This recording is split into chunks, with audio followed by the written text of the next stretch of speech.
بسم الله الرحمن الرحيم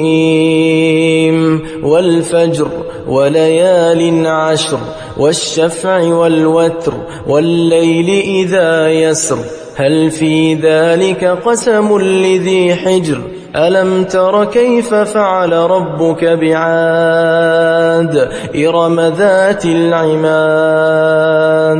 التي لم يخلق مثلها في البلاد وثمود الذين جابوا الصخر بالواد وفرعون ذي الأوتاد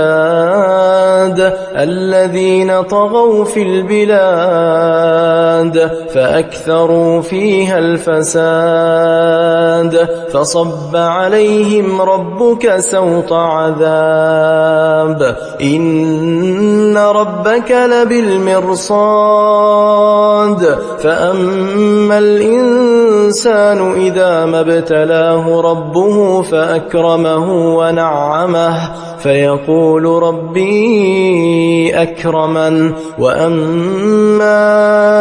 إذا ما ابتلاه فقدر عليه رزقه فيقول ربي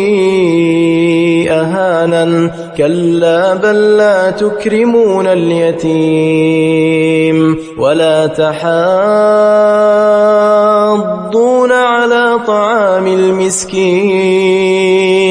وتأكلون التراث أكلا لما وتحبون المال حبا جما كلا إذا دكت الأرض دكا دكا وجاء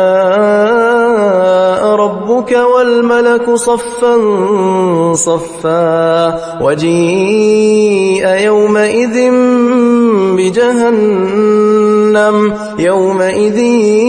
يتذكر الإنسان وأنى له الذكرى يقول يا ليتني قدمت لحياتي فيومئذ لا يعذب عذابه أحد ولا يوثق وثاقه أحد يا أيتها النفس المطمئنة ارجعي إلى ربك راضية مرضية فادخلي في عبادي وادخلي جنتي.